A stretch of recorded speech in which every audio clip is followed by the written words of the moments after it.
Hi, Sean Lee here, and this is a video about choosing an order for learning the Paganini Caprices.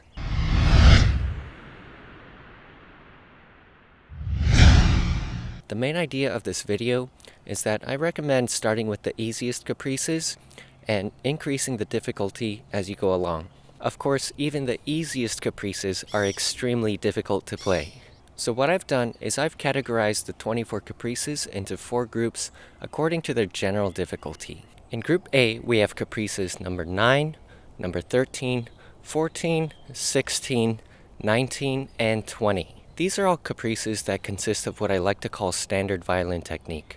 So the challenges that you'll find in these Caprices, you'll also encounter in music all over the place in the solo repertoire. So if you've played a lot of virtuosic violin repertoire and have a very advanced technique, then these Caprices will make a great introduction to playing Paganini, and you should be able to play them with some practice.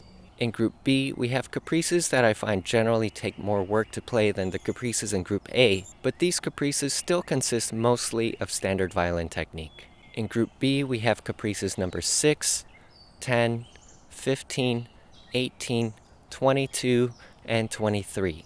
In Caprices number 10, 15, and 22, we start to have some apostaccato, but I find that the apostaccato in these Caprices is generally a bit easier than the apostaccato you find in Group C. Also with Caprice number 23, we have these descending glissando octaves, which are very strange, but just take some work. And Caprice number 6, this is worth talking about. In terms of conditioning, it takes a lot of work to be able to do these left-hand tremolos for a long time and keep them fast and clear. But if you look at any given moment in the Caprice, the demands are not so far-reaching. So even though it takes a lot of work, I've included it in Group B. Group C is where we have Caprices that have features that you might rarely encounter elsewhere, if ever. We have Caprices number 7, 11, 12, 17, 21, and 24. So let's talk about each of these. Caprice number 7 is like a beefed up version of Caprice number 15. Although they're musically different, they have quite a bit of technical overlap, and I find that generally number 7 is more difficult. Plus you have this passage where you have to connect ricochet to apostaccato or dambo staccato to apostaccato. Either way, it's very difficult and very unusual. Caprice number 11 has this middle section which is marked with the word contro, and this is referring to the bowing. So the idea is that the bowing should be upside down, meaning instead of being down bow on the beat, you should be up bow on the beat. A lot of people perform this Caprice without that upside down bowing, but if you do the upside down bowing, it takes an already difficult B section and makes it about 5 times more awkward. Caprice number 12 has stretches in the left hand that are just ridiculous. You will have to reach diminished 12s in order to play this Caprice. Enough said. Caprice number 17, of course, has the minor section that is made up entirely of fingered octaves. In the standard repertoire, octaves are everywhere, and you might be one of these people who like to use fingered octaves by choice. Number 17 might come a bit quicker to you, but regardless, it's still an entire section made up of fingered octaves. Caprice number 21 has a B section that is made up mostly of apostaccato, and it's supposed to be very fast. If you're one of these people who have a naturally fast apostaccato, Caprice 21 might be more of a Group B Caprice for you, but there are also some really difficult passages in thirds and sixths in the A section. And then we have Caprice number 24. I include this Caprice in Group C because every variation has a different set of challenges.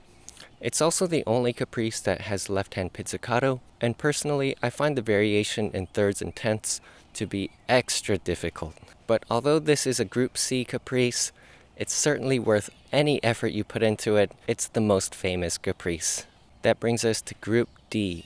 In this group, I would include Caprices number 1, 2, 3, 4, 5 with the original bowing, and number 8.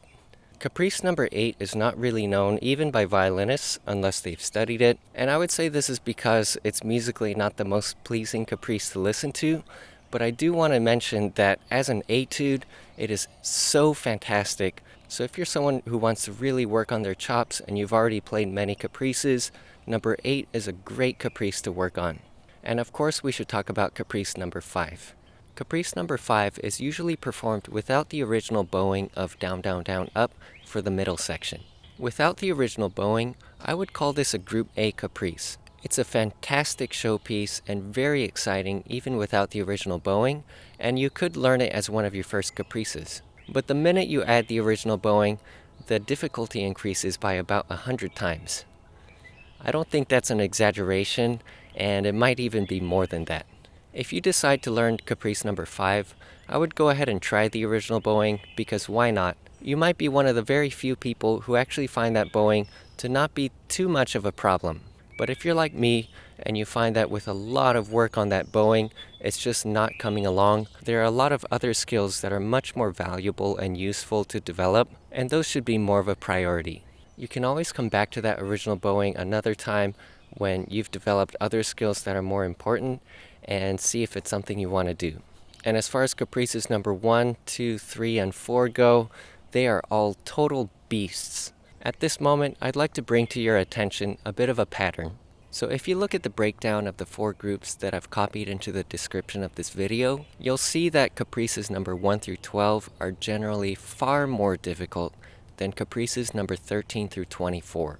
The reason I bring this up is because I have met several young violinists who tell me that they'd like to learn all 24 caprices, and the way they want to do it is to start with caprice number 1 and then go on to number 2 and 3 and 4 and work all the way through the 24 in order. Please don't do this.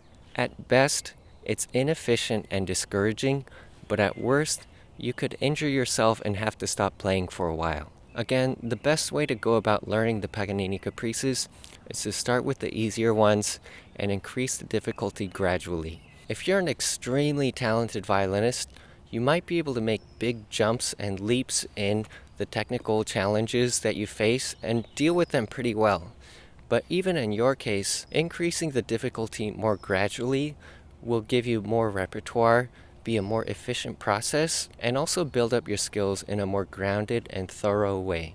I also want to clarify that I'm not saying that you should learn all of the caprices in Group A before you try anything in Group B.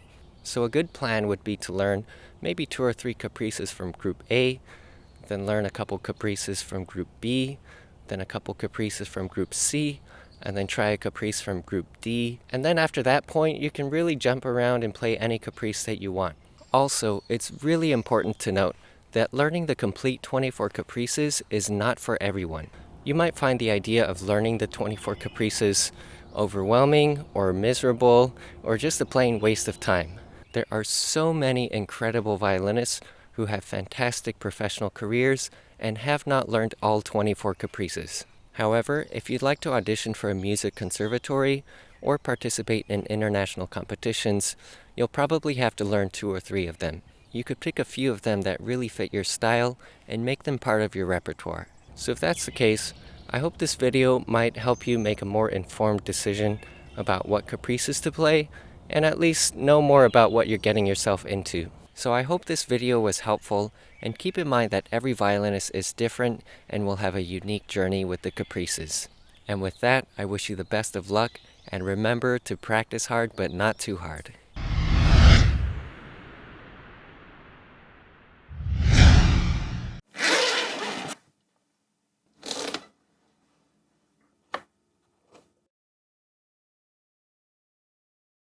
In this group, I would include caprices number 1, 2, 3. In this